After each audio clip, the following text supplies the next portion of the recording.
Assalamualaikum dan selamat sejahtera.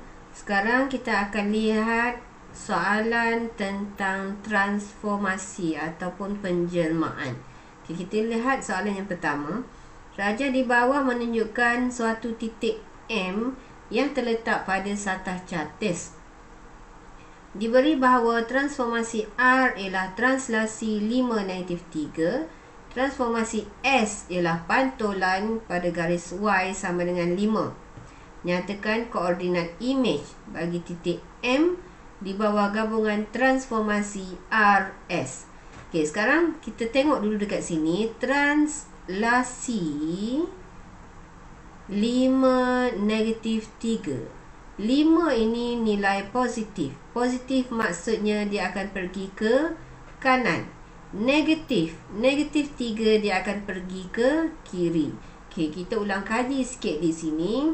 Kalau translasi, kalau nilai dekat atas ni positif, katakanlah 3, bawah ni negatif 3. 3 ini ialah positif pergi ke kanan, negatif 3 ini pergi ke bawah. Kalaulah soalan tu ada negatif 4, ada 3, bermaksud negatif ini negatif akan pergi ke kiri, 3 ini positif akan pergi ke atas. Okey, nilai di atas ini, nilai A, B, A ini akan pergi ke kanan atau ke kiri, B ini akan pergi ke atas ataupun ke bawah. Jadi untuk soalan ini ke kanan dan ke bawah. Okey, lepas tu dia nak pantulan Y sama dengan 5. Ingat, pantulan ini ialah cermin. Jadi, dia nak RS. Bermaksud kita kena buat S dahulu, baru buat R. Jadi, dekat sini, titik M di sini.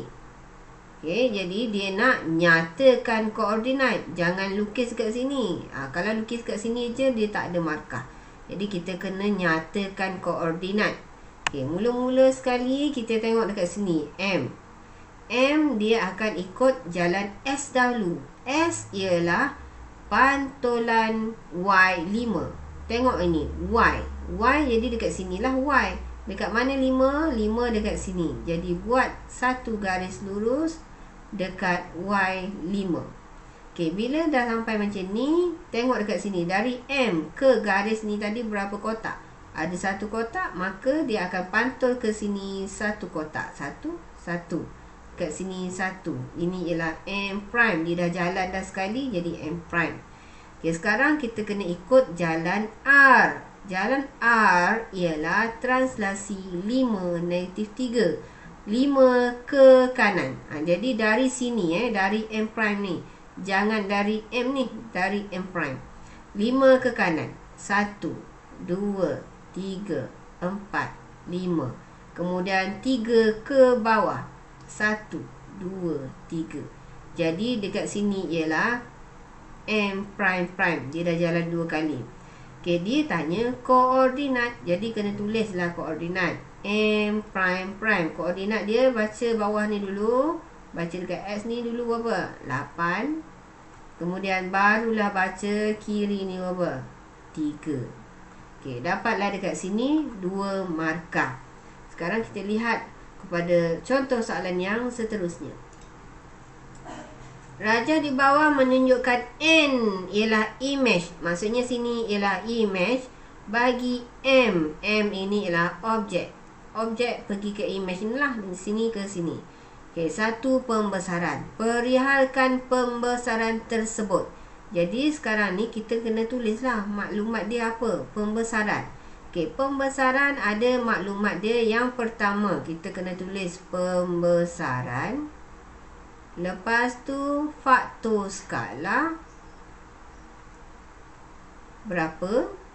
Lepas tu, last sekali ialah pusat pembesaran. Okey, tulis dalam koordinat. Okey, ini ialah maklumat dia. Pembesaran, faktor skala, pusat pembesaran.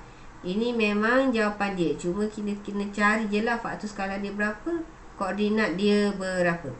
Jadi cara dia ialah cari 2 bucu yang sepasang. Contoh yang ini. Yang ini imej. Bucu yang ini imej. Objek dia yang mana? Objek dia yang ini. Jadi kita ambil pembaris, sambung panjang-panjang, sambung. Buat panjang-panjang. Okey, lepas tu kita cari lagi satu lagi bucu. Saya ambil yang ni lah. Kalau nak ambil yang ni boleh ke? Boleh. Yang mana? Pasang dia. Yang inilah. Jadi saya nak ambil yang ini. Nak ambil yang ini, bucu yang sepasang dia dekat mana? Sini dengan sini. Okey. Sambung panjang-panjang. Okey, lepas tu kita cari dekat mana dia bersilang. Okey, garis oranye ni dia bersilang dekat sini tadi. Jadi yang ini ialah pusat dia. Okey, baca koordinat dekat sini. Baca dekat sini, baca bawah dulu 6. Okey, kemudian baca dekat sini berapa? Dekat sini ialah 2. Okey, jadi pusat pembesaran dia 2. Sekarang ni kita nak tahu faktor skala. Faktor skala, formula faktor skala ialah imej bahagi dengan objek. Imej dekat sini, kita ambil lah sisi dekat sini. 1, 2, 3, 4. Jadi sisi tu 4. Kita ambil lah yang sepadan dengan dia. Jadi sini 1, 2, 2. Jadi 4 bahagi 2, 2. Tekan je kalkulator. Jadi dah siap lah ini. Faktor skala dia 2. Pusat pembesaran dia 6, 2. Okay, untuk soalan B. Soalan B dia nak tahu luas bagi M. Ingat tadi, M ni apa? M ni ialah objek. 18 cm persegi. Okay, yang ni luas dia ialah 18 cm persegi. Hitung luas bagi N. Kita nak cari N. N ni apa? N ni ialah imej. Formula untuk luas imej ialah K kuasa 2 darab dengan luas objek. K tu ialah faktor skala. Faktor skala tadi kita dah cari dah tadi, 2. Jadi dekat sini 2 kuasa 2 darab dengan luas objek, dia dah bagi dekat sini 18. Jadi 2 kuasa 2 ialah 4 darab dengan 18. 4 darab 18 berapa? Tekan kalkulator. Kita dapat dekat sini jawapan dia 72 cm persegi. Boleh ke kalau tak tulis cm persegi ni? Boleh, tak apa. Tulis 72 pun dah cukup dah. Okey, jadi kita lihat lagi soalan yang seterusnya. Soalan yang terakhir. Rajah menunjukkan 3 sisi 4 D, E, F, G, H, J, K, L dan P, Q, R, S yang dilukis pada satu satah cartes. T translasi 5 negatif 3. P pantulan garis X sama dengan 6. Okay, jadi dekat sini negatif 5 dia pergi ke kiri, 3 pergi ke atas. Okay, nyatakan imej bagi titik 91. Mana dia 91? Kena tanda sendiri. 91 sini. Ni titik 91. Di bawah transformasi berikut. Soalan pertama, soalan dia T. T ialah negatif 5 ke kiri. Jadi 1, 2, 3, 4, 5. Lepas tu 3 ke atas. 1, 2, 3 dekat sini. Jadi bacalah koordinat dekat sini. Turun bawah dulu. 4 kiri 4. Tulis jawapan dia 4, 4. Okey, sekarang TR. TR kita kena mula balik pada titik asal dia 91. Jadi kita tulis 91. Kita ikut jalan R dulu. Okey, ikut jalan R dulu. R ialah X sama dengan 6. Dekat mana X sama dengan 6 tu? Okey, carilah X. Dia nak X kan tadi? X dekat sini lah X. Okey, cari 6. 6 dekat mana? 6 dekat sini. Jadi kita buatlah satu garis dekat 6. Okey, kira daripada titik ni tadi ke garis oranye ni tadi ada berapa kotak? 1, 2, 3. Jadi kita kira ke sini pula 3. 1, 2, 3. Dapatlah dekat sini. Baca dulu koordinat dia. Di sini ialah 3. Lepas tu baca dekat sini 1. Okey. Seterusnya dah siap dah ni. Dah siap dah. Yang ni kita buat ikut jalan T. Jadi kita tulis T dekat atas sini. Jalan T ialah pantulan. T ialah translasi. -5, -3. Jadi kita kena gerakkan daripada yang dah ada, yang dia dah pergi sini tadi tu. Okay, jadi dekat sini gerak ke kiri. 1, 2, 3, 4, 5. Ke atas 3. 1, 2, 3. Kat sini 3. Jadi baca koordinat dia, baca bawah dulu. -2, 4. Okey, dah siap untuk soalan A. Soalan B. Dia kata PQRS ialah image. Tengok mana PQRS. Yang ni, yang besar ni. PQRS. Yang besar ni ialah image bagi DEFG. DEFG yang kecil ni. Di bawah transformasi VU. Maksudnya kita buat U dululah. Baru buat V. Tengok hati-hati. Kadang-kadang dekat sini dia tulis V. Ini tulis U. Okay, hati-hati dekat sini. Okay, jadi kita buat U dulu. U ni kalau kita tengok dekat sini, bentuk ini dia ke kiri. Dia ke kiri. Tiba-tiba kat sini muncung dia ni dekat bawah. Jadi mestilah bentuk ni dia berpusing kan. Dia berpusing macam mana? Kalaulah benda ni berpusing ke atas, muncung ni tadi dia mesti duduk kat atas. Jadi sekarang ni muncung ni duduk kat bawah. Maksudnya dia pusing ke sini. Pusing ke sini tu nama dia apa? Jadi kita tulis kat sini. Ni kita tahu tadi kan, putaran. Pusing ke sini tadi tu nama apa? Ke sini ialah lawan arah jam. Okey. Lepas tu yang menjadi masalahnya nak cari pusat dengan sudut. Okey, macam mana nak cari pusat dan sudut? Dekat sini saya bagi tahu cara yang saya biasa guna je lah. Mula-mula cari bucu yang sepadan. Maksud saya, katakanlah saya ambil yang ini. Partner dia yang mana? Bucu yang mana? Bucu dia ialah yang K ni. Okey, bila dah dapat satu pasang bucu yang sepadan ni, sambungkan di antara F dengan K ni. Buat satu garis lurus. Jadi sambung guna pensel dan membaris antara F dengan K ni dulu. Okey, dah sambung macam tu. Sekarang ni kita buat satu sisi 4 sama. Kalau sini 2 kotak, jadi dekat sini 2 kotak. Okey, nampak tak kat situ? Ada 2 kotak, ada 2 kotak. Buat lagi sampai membentuk sisi 4 sama, segi 4 sama. Okey, sambung dekat situ. Macam mana pula saya tahu yang dia duduk kat atas? Ni dekat atas sini. Kenapa saya tak buat kat bawah? Kalau saya buat dekat bawah ni, dia nak pusing macam mana? Kan kita nak pusing ke sini. Kalau pusing ke sini, pusat dia duduk kat atas lah. Kalau pusat dia duduk kat bawah, jadi dia akan pusing ke kanan. Ikut arah jam. Okey, bila dah dapat segi 4 sama macam ni, ambil bucu ke bucu ni, sambung. Bucu ni ke bucu ni, sambung. Kita dapat persilangan dekat tengah sini. Okey, jadi persilangan dekat tengah sini ialah pusat putaran. Ni pusat putaran. Baca koordinat dia. Bawah sini ialah 3, tepi sini ialah 3.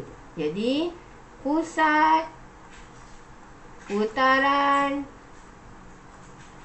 3, 3. Akhir sekali ialah sudut dia. Sudut dia berapa darjah kat sini? Kalau kita tengok kat sini 90 darjah. Okey, jadi ingat kalau nak cari pusat putaran, kita buat segi 4 sama, mula-mula cari dulu bucu yang sepasang tu, sambung dulu, lepas tu barulah buat segi 4 sama. Okey, dah siap untuk U. Sekarang ni kita nak tengok pula daripada yang IHJK ni nak jadi PQRS ni macam mana. Kalau tengok dekat situ, dia membesar kan. Kalau dia membesar, jadi automatik kita tulis dekat sini jawapan dia pembesaran. Lepas tu maklumat yang kita perlu ada ialah faktor skala berapa. Lepas tu satu lagi pusat pembesaran. Okay, jadi dua benda lah kita nak kena cari ni. Mula-mula kita cari dulu faktor skala. Faktor skala formula dia ialah image bahagi dengan objek. Okay, jadi dekat sini image, kita ambil lah sisi yang senang baca. Saya ambil yang bawah ni 1, 2, 3. Jadi objek dia dekat sini 1, 3 bahagi 1, 3. Jadi faktor skala dia 3. Boleh ke kalau saya nak ambil yang atas ni? Boleh. Yang ini geng ni yang mana? Yang KL ni. Okey, jadi sekarang ni kita tengok lagi untuk cari pusat pembesaran. Okey, untuk cari pusat pembesaran dekat sini, kita ambil dua bucu yang sepadan. Jadi, macam mana nak ambil bucu yang sepadan tu? Katakanlah saya ambil R. Jadi R ini sepadan dia dengan yang mana? Bucu mana? Mesti dengan K ni kan? Jadi sambung je, buat garis lurus panjang-panjang yang melalui K tu tadi kat sini. Okey, lepas tu kita tengok pula lagi satu bucu. Saya ambil lah yang S ni. S ni sepadan dia yang mana? L ni. Jadi saya sambung S ke L ni, saya sambung. Okey, sambung sehingga nampak persilangan. Jadi dekat sini saya dah nampak dah ni persilangan dia. Persilangan dia dekat tengah sini. Jadi apa koordinat dekat situ? Baca bawah dulu. Bawah ni ialah 6, sini ialah 2. Jadi pusat pembesaran dia ialah 6, 2. Okey, soalan yang terakhir C. Dia beri luas DEFG. Tengok mana satu DEFG ni? Yang ni, yang kecil ni 42. Jadi yang ni ialah objek. Tadi ingat yang ini ialah objek. Hitung luas bagi rantau berlorek. Okey, ni masalah. Masalah ni masalah kecil je. Okey, sekarang kita nak cari yang berlorek ni. Yang berlorek ni kita tengok yang putih kecil ni duduk dalam yang besar ni.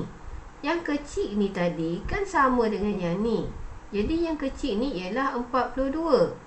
Kita tahu luas image ialah K kuasa 2 darab dengan luas objek. Okey, jadi luas image ni yang mana? Luas image ni ialah yang besar ni, PQRS ni. Ini ialah image. Jadi, macam mana kita nak dapat yang berlorek ni? Mestilah yang besar tu tolaklah yang kecil tu. Barulah dapat yang berlorek tu. Okey, jadi sekarang ni yang kecil ni kita dah tahu 42. Kita kena cari yang besar ni. Luas image kita dah tahu formula dia K kuasa 2. K dia tadi ialah faktor skala 3. 3 kuasa 2 darab dengan luas objek. Dekat sini kita dah tahu 42. Jadi bila kita kira-kira, kita akan dapat 378. Okey, bila dah dapat 378 ni maksudnya semua PQRS ni, semua yang besar ni. Nak dapat yang berlorek kita kenalah tolak. Jadi 378 tolak 42, kita akan dapat luas kawasan berlorek iaitu 336 cm persegi. Okey, jadi habis untuk contoh bahagian transformasi ataupun penjelmaan. Jadi secara ringkasnya dalam bab penjemaan ni, transformasi ni ada 4 benda lah. Translasi, pantulan, putaran dan juga pembesaran. Translasi, ingat dia jalan kiri, kanan, atas, bawah. Dia jalan Okey, kalau pantulan pula kita ingat cermin. Kalau putaran pula, kita ingatlah yang kita naik Ferris wheel tu, yang berpusing-pusing tu, itu ialah putaran. Tak ingat juga, ingatlah jarum jam tu. Jarum jam tu dia pusing-pusing, itu ialah putaran. Pembesaran ni kita tahulah kan, kecil besar ke kecil ke sama je, nama dia tetap pembesaran. Jadi selamat mencuba. Assalamualaikum. Bye.